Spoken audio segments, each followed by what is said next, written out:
ഇപ്പൊ ഇടതുപക്ഷം ഈ നാട്ടില് എല്ലാ കാര്യങ്ങളും നമ്മൾ വാഗ്ദാനമായി പറയുമ്പോ വലതുപക്ഷം ഈ നാട്ടില് വാഗ്ദാനമായിട്ട് വരുന്നുണ്ടല്ലോ.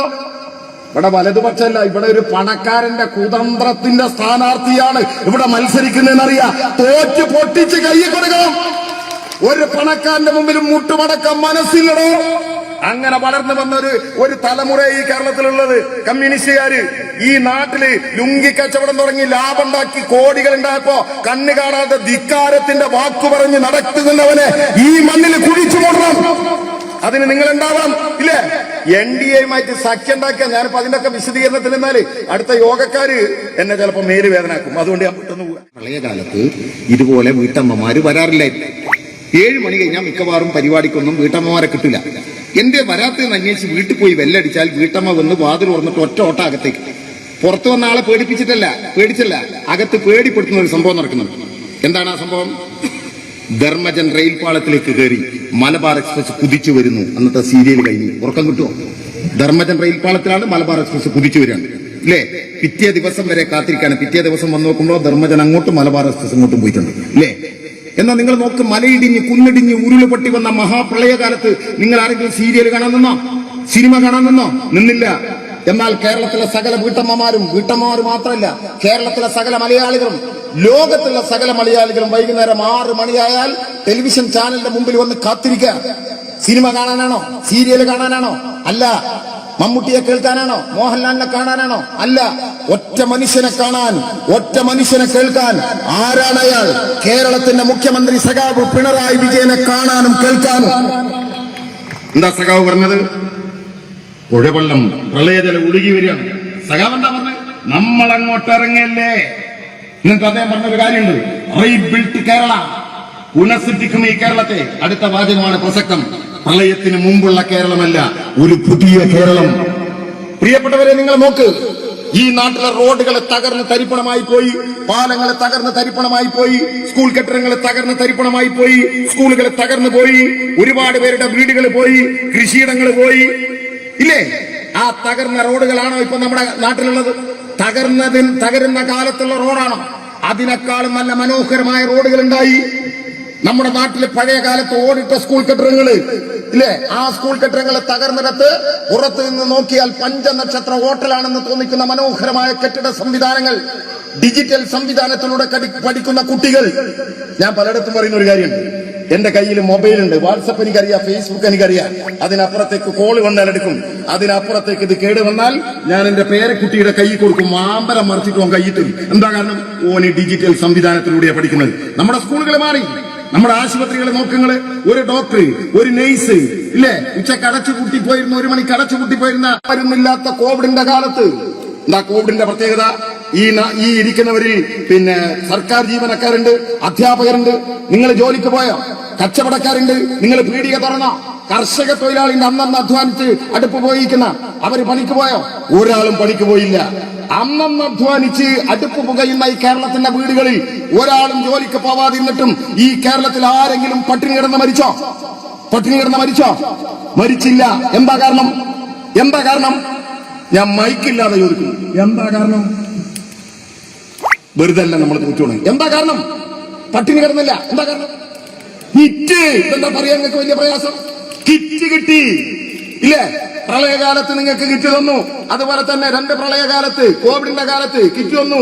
മനുഷ്യന്മാർക്ക് മാത്രമല്ല, അമ്പലത്തിലെ ആനക്കും കുരങ്ങനും ഭക്ഷണം കൊടുത്ത ലോകത്തിലെ ഒരേ ഒരു ഭരണാധികാരിയുടെ പേരാണ് പിണറായി വിജയൻ. ആ കിറ്റിൽ എത്ര ഐറ്റം ഉണ്ട്? ഇനി ഓർമ്മ ഉണ്ടെങ്കിൽ കിറ്റ് തന്നെ ഓർമ്മല്ല. പിന്നെ ഐറ്റം 14 ഐറ്റം.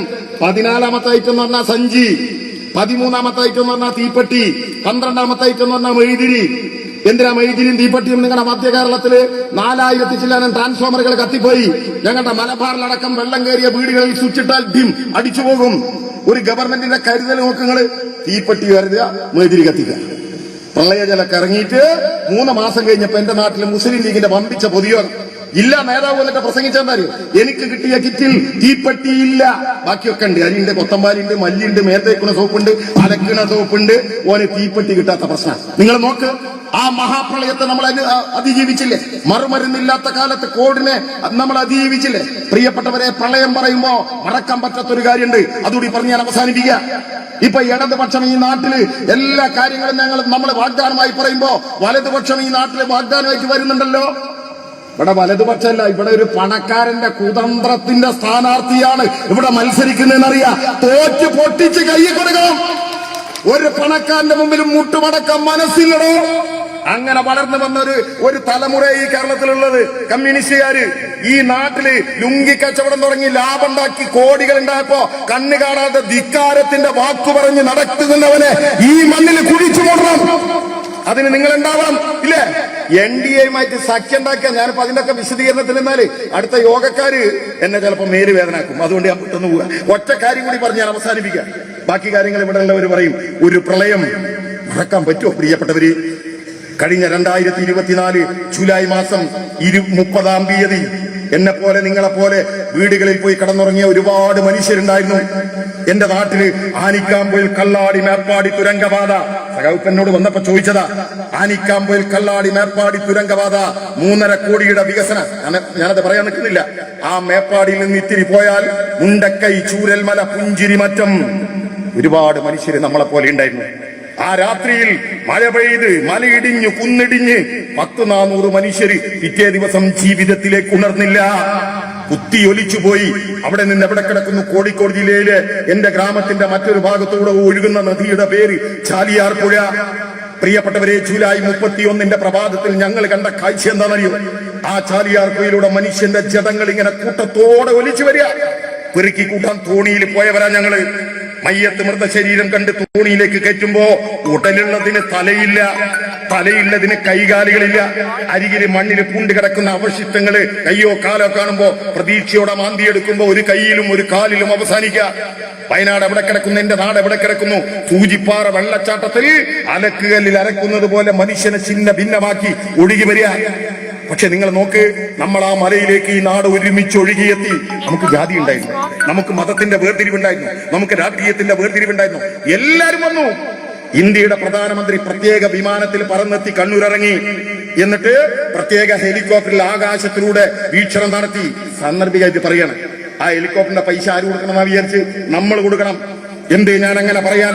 പ്രളയകാലത്ത് നിങ്ങളുടെ ഈ മധ്യ കേരളത്തിൽ ഒരു കെട്ടിടത്തിന്റെ മുകളിൽ ഒറ്റപ്പെട്ടു പോയ നിറഗർഭിണിയെ ഹെലികോപ്റ്ററിൽ വന്ന് ഇന്ത്യയുടെ ധീരരായ പട്ടാളക്കാര് കയറിന്റെ ഗോവണിയിട്ട് രക്ഷപ്പെടുത്തി കൊണ്ടുപോകുന്ന മനോഹരമായ കാഴ്ച ഞാനും നിങ്ങളും കണ്ടു. 2 മാസം കഴിഞ്ഞപ്പോ നരേന്ദ്രമോദി റെസീറ്റ് ബുക്ക് വെച്ച് വരുന്നു. എന്തിന്? ഈ ഹെലികോപ്റ്ററിന്റെ പൈസ എവിടെ ചോദിച്ചിട്ട്. ഇയാളുടെ തറവാട്ടുന്നുണ്ടോന്നാ ഈ പൈസ? എന്റെ നിങ്ങളുടെ നികുതി പണാണ്, ഇല്ലേ? അതുകൊണ്ടാണ് ഞാൻ ഹെലികോപ്റ്ററിന്റെ കാര്യം പറഞ്ഞത്.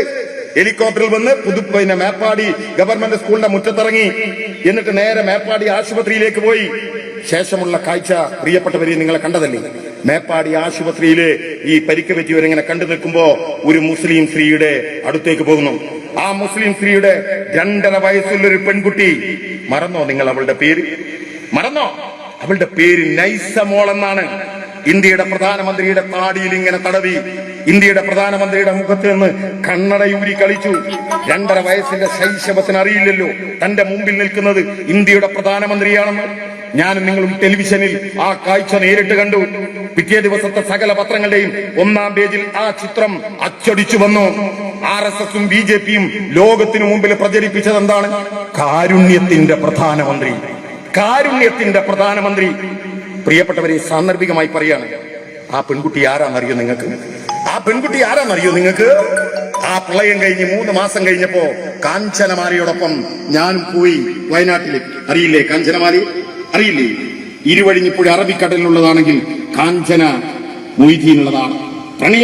പ്രണയലോകത്തിന് പുതിയ ആപ്തവാക്യം എഴുതിയ സിനിമ 1982 ജൂലൈ മാസം 15-ാം തീയതി എന്റെ വീടിന്റെ വെളിപ്പാടകലയുടെ ഇരുവഴിഞ്ഞിപ്പുഴയിലെ തെയ്യത്തം കടവിൽ കാലത്ത് 8:15 തോണി മറിഞ്ഞപ്പോ നിരവധി ജീവനുകളെ രക്ഷപ്പെടുത്തിയ മൊയ്തീൻ പിന്നെയും ജീവനുകളെ രക്ഷപ്പെടുത്താൻ ഇരുവഴിഞ്ഞിയുടെ ആയങ്ങളിലേക്ക് തിരിഞ്ഞു നോക്കാതെ നടന്നുപോയപ്പോ മുക്കത്തിന്റെ പ്രണയക്കടവിൽ കാഞ്ചന തനിച്ചായി പോയി.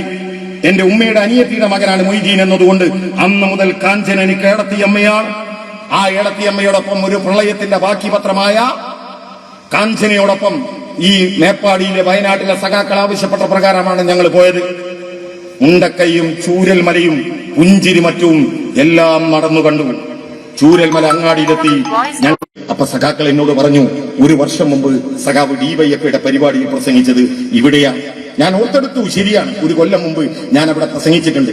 ഞങ്ങൾ ഇങ്ങനെ അവിടെ സംസാരിച്ചുകൊണ്ടിരിക്കുമ്പോ മേപ്പാടിയിൽ നിന്നൊരു സഖാവ് വിളിച്ചിട്ട് പറഞ്ഞു, ഷാജഹാന്റെ ഭാര്യയും കുട്ടിയും നിങ്ങളെ കാത്തിരിക്കുന്നു, എന്നെയല്ല കാഞ്ചനെ.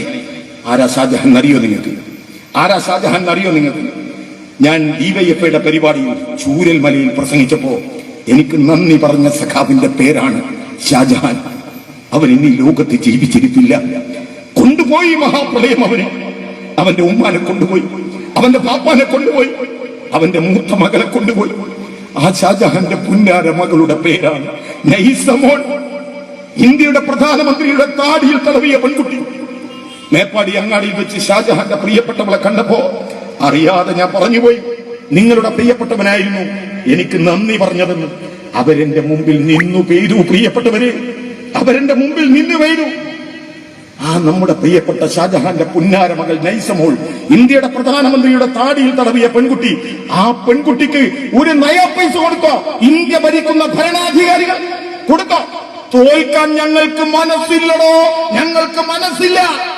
ഞങ്ങളുടെ യുവജന സംഘടനയുടെ പേരാണ് ഡിവൈഎഫ്ഐ. ഇല്ലേ, എഐവൈഎഫ് അടക്കമുള്ള സംഘടനകൾ ഡിവൈഎഫ്ഐ അവിടെ പ്രഖ്യാപിച്ചു. ഞങ്ങൾ ഈ മുണ്ടക്കൈയിലെ മനുഷ്യർക്ക്, പ്രളയത്തിന്റെ മനുഷ്യർക്ക് 25 വീടുണ്ടാക്കും. നിങ്ങളുടെ ആരുടെയും മുമ്പിൽ പാട്ട പിരിക്കാൻ വന്നവർ, നിങ്ങളുടെ ആരുടെയും മുമ്പിലേക്ക് റെസീറ്റുകളായി പിരിക്കാൻ വന്നവർ ഇല്ല. ഞാൻ നിങ്ങളും വഴിയരികിലേക്ക്, റോഡിലേക്ക്, തോടിലേക്ക് വലിച്ചെറിഞ്ഞ പ്ലാസ്റ്റിക് മാലിന്യങ്ങളെ ഒരു പെറുക്കിക്കൂട്ടി. നമ്മുടെ വീടുകളിൽ വന്ന പഴയ കടലാസും കന്നാസും അവർ പെറുക്കിക്കൂട്ടി. ജീവിതത്തിൽ ഇന്ന് വരെ കരിങ്കല്ല് ചുമന്ന് പരിചയമില്ലാത്ത ഡിവൈഎഫ്ഐയുടെ ചെറുപ്പക്കാര് കരിങ്കല്ല് ചുമന്നു, ചെങ്കല്ല് ചുമന്നു, ചുമലിൽ മരം കയറ്റി, ഇല്ലേ, ബിരിയാണി ചാലഞ്ച് നടത്തി, മീൻ കച്ചവടം നടത്തി. അങ്ങനെ അവരുണ്ടാക്കിയത് എത്രയാണെന്നറിയോ? 20 കോടി. 20 കോടി. ആ 20 കോടി കേരളത്തിന്റെ മുഖ്യമന്ത്രിയുടെ കയ്യിൽ കൊടുത്ത് ഡിവൈഎഫ്ഐ പറഞ്ഞു 100 വീടുണ്ടാക്കണം. സഖാവേ, പോയി നോക്ക്. വയനാടിന്റെ നഗരമായ കൽപ്പറ്റയുടെ ഹൃദയഭാഗത്ത് 412 വീടുകളുണ്ടായ, ഓരോ വീടിനും 2 ബെഡ്റൂമുകള്, ഒരു ഡൈനിങ് ഹാള്, ഒരു കിച്ചൺ, ഒരു വർക്ക് ഏരിയ, ഒരു സ്റ്റഡി റൂം, ഒരു ബാൽക്കണി തുടങ്ങിയ എല്ലാ സൗകര്യങ്ങളും ഇല്ലേ. അങ്ങനെ 412 വീട്, 3 നിലയിലേക്ക് ഉയർത്താനുള്ള അടിത്തറ, എല്ലാത്തിന്റെയും മുകളിൽ സോളാർ പാന്. ആ 412 വീടുകൾക്ക് എല്ലാ വീടുകളിലും റോഡുകളിലേക്ക് ഇറങ്ങുന്നു. എല്ലാ വീടിന് ചുറ്റും മതില്, എല്ലാ വീടിന് ചുറ്റും ഗേറ്റ്. 25 വീടുകൾക്ക് ഒരു പൂന്തോട്ടം. ആ നഗരത്തിൽ, ആ ടൗൺഷിപ്പിൽ താമസിക്കുന്ന കുട്ടികൾക്ക് പഠിക്കാൻ nursery school, primary health centre, അവർ കല്യാണം നടത്താൻ ഓഡിറ്റോറിയം, അവർക്ക് ഫുട്ബോൾ കളിക്കാൻ സ്റ്റേഡിയം, 9000 ലിറ്റർ വെള്ളം സ്റ്റോർ ചെയ്യുന്ന വാട്ടർ ടാങ്ക്, ഭൂമിക്കടിയിലൂടെ വെള്ളത്തിന്റെ സർവീസ്, ഭൂമിക്കടിയിലൂടെ വൈദ്യുതി സർവീസ്. ഇങ്ങനെയുള്ള വിശാലമായ ഒരു ലോകം ഞങ്ങൾ ഉണ്ടാക്കി, ഇല്ലേ? എന്നാൽ എന്റെ പ്രിയപ്പെട്ട കോൺഗ്രസ്, ഈ നാട് ചോദിക്കുന്നു കോൺഗ്രസിനോട്, ആ വയനാട്ടിലെ മരിച്ചുപോയ മനുഷ്യരുടെ പേരിൽ പണം പിരിപ്പിച്ച ശവംതൂക്കികളോട് ചോദിക്കുന്നു, ആ പണം എവിടെ? ആ പണം എവിടെ? 25 വീട് ഡിവൈഎഫ്ഐ ഉണ്ടാക്കുമെന്ന് പറഞ്ഞപ്പോ എഐവൈഎഫ് കൊടുത്തു 100 കോടി. ഇല്ലേ? ഈ നാട് മുഴുവൻ പിരിപ്പിച്ച യൂത്ത് കോൺഗ്രസ്സുകാരൻ എന്താക്കി പണം? പറ നിങ്ങൾ, എന്താക്കി യൂത്ത് കോൺഗ്രസിന്റെ പ്രസിഡന്റ്? ആ പേര് ഞാൻ പറയാത്ത പെണ്ണുങ്ങൾ അടിച്ചു എന്ന് കരുതിച്ച ആ ചങ്ങാതി എന്താ കാട്ടിയത്? 5 നക്ഷത്ര ഹോട്ടലുകളിൽ കൺമുമ്പിൽ കണ്ട സകല സ്ത്രീരൂപങ്ങളെയും ഭോഗവസ്തുവായി കണ്ട് 5 നക്ഷത്ര ഹോട്ടലിൽ ചെലവഴിച്ചു തീർത്തു. അതിലൊരു പെൺകുട്ടിയോട് 50,000 ഇവൻ വാങ്ങിക്കുന്നതിന്റെ ശബ്ദം നമ്മൾ കേട്ടു, ഇല്ലേ? ആപ്പ് പോലും കോൺഗ്രസ് ആപ്പ് ഉണ്ടാക്കി. എവിടെ ആപ്പ് എന്ന് ചോദിച്ചാൽ ഉത്തരമില്ല. ഇതേ വയനാടിന്റെ കണ്ണീര് കുതിർന്ന മണ്ണിൽ 7 സ്റ്റാർ റിസോർട്ടിൽ ക്യാമ്പ് നടത്തി. പുറത്തേക്ക് ഇറങ്ങിയിട്ട് KC വേണുഗോപാലോട് പത്രക്കാർ ചോദിച്ചു, എവിടെ വീട്? ഞങ്ങളെ ഭരണമില്ല. 7 ദിവസം ആറാടാൻ കാണിച്ച പണമുണ്ടെങ്കിൽ 100 വീടുണ്ടാക്കാം അവിടെ. ഞാൻ പറഞ്ഞു വന്ന ഒറ്റ കാര്യം ഞാൻ അവസാനിപ്പിക്കുക. വയനാട്ടിലെ 400 ചില്ലാനം മനുഷ്യർക്ക് ഭൂമി വീടുണ്ടാക്കി കൊടുക്കാമെന്ന് പറഞ്ഞ് വാഗ്ദാനം, ആ വാഗ്ദാനം നടത്തി. ആ പണം മുഴുവൻ ഇപ്പൊ എന്താ പറഞ്ഞത്? ആള് കയറാത്ത മനക്ക് മുകളിൽ ആന കയറുന്ന സ്ഥലത്ത് 3.5 ഏക്കർ ഭൂമി വാങ്ങിയിട്ട് KPCC പ്രസിഡന്റ് പറയാണ് 5 കോടി ഭൂമി വാങ്ങാൻ ചെലവായി. അരിച്ചു നോക്കി, എനിക്കിപ്പോ അതിന് സമയമല്ല. 2 ലക്ഷം ഉറുപ്പിക അവിടെ കൊടുക്കണം. ഈ പറഞ്ഞ കണക്കിന് 40,000-ന് എത്ര ഏക്കർ വേണം? കോൺഗ്രസിന് എത്ര സെന്റ് വേണം? ഞാൻ പറയാം. എന്നിട്ട് അവിടെ കള്ളക്കണക്ക് കാണിച്ച് ഇന്ന് വരെ ആ ഭൂമിക്ക് തറക്കല്ലിട്ടു. ആ കല്ലിനപ്പുറം ഒന്നുമില്ല. കണക്ക് എവിടെയെന്ന് ചോദിച്ചപ്പോ പറയാ പദ്ധതി പൂർത്തീകരിച്ചിട്ട് തരാം. ഇവർക്കാണോ ഈ നാട്ടിൽ വോട്ട് കൊടുക്കേണ്ടത്? നിങ്ങൾ പറ. ഞാൻ വിശദീകരണത്തിലേക്ക് കടക്കുന്നില്ല. പ്രിയപ്പെട്ടവരെ, ഈ നാട്ടിലെ സമ്പന്ന വർഗം വെല്ലുവിളിച്ചപ്പോ ആ വെല്ലുവിളിയോടെ നെഞ്ചൂക്കോടെ എതിർത്ത് നിന്ന് ജയിച്ചു കയറിയ മനുഷ്യരെ അടുത്തിരിക്കുന്നത്. ഇയാള് വീണ്ടും വരണം കേരളത്തിന്റെ നിയമസഭയിൽ. ഇയാള് വീണ്ടും വരണം കേരളത്തിന്റെ നിയമസഭയിൽ. അതൊരു വെല്ലുവിളിയാണ്. ആ വെല്ലുവിളി ഏറ്റെടുക്കാൻ സമയക്കുറവുണ്ട്, മറ്റു കാര്യങ്ങളിൽ കിടക്കുന്നില്ല. ആ വെല്ലുവിളി ഏറ്റെടുക്കാൻ പ്രിയപ്പെട്ടവരെ, സഖാക്കളെ, നിങ്ങൾ ഉണ്ടാവണം. ചുറ്റികാരിവാൾ നക്ഷത്രം അടയാളത്തിൽ നിങ്ങൾ വോട്ട് ചെയ്യും. നിങ്ങളോട് അഭ്യർത്ഥിക്കണ്ട, നിങ്ങൾ 1000 നാവുകളാകണം. നമ്മൾ എതിരാളിയെ പറയാൻ നടക്കണ്ട. നമ്മുടെ വികസനങ്ങൾ മാത്രം പറയാ. അനുഭവ സാക്ഷ്യമുള്ള മനുഷ്യരുണ്ട്, ക്ഷേമ പെൻഷൻ വാങ്ങിയ മനുഷ്യരുണ്ട്, സ്ത്രീ സുരക്ഷാ പെൻഷൻ വാങ്ങിയ മനുഷ്യരുണ്ട്, വീട് കിട്ടിയ മനുഷ്യരുണ്ട്, ഭൂമി കിട്ടിയ മനുഷ്യരുണ്ട്, ആശുപത്രിയിൽ മരുന്ന് കിട്ടിക്കൊണ്ടിരിക്കുന്ന മനുഷ്യരുണ്ട്. ആ മനുഷ്യരോട് പറയാ, നമുക്കൊരുമിച്ച് വർഗീയ കലാപമില്ലാത്ത നാട്, 10 വർഷമായി വർഗീയ കലാപമില്ലാത്ത ഈ നാട് തുടരണം. ഇരുട്ടിലേക്ക് പോകാത്ത വെളിച്ചമുള്ള നാടായി ഈ നാട് തുടരണം. ഈ നാടിനൊപ്പം കുന്നത്തുനാടും ഉണ്ടാകണം പ്രിയപ്പെട്ടവരെ എന്ന് വിനയപരിശ്രമം അഭ്യർത്ഥിച്ചുകൊണ്ട് അഭിവാദ്യങ്ങൾ നേർന്നുകൊണ്ട് ഞാൻ അവസാനിപ്പിക്കുന്നു.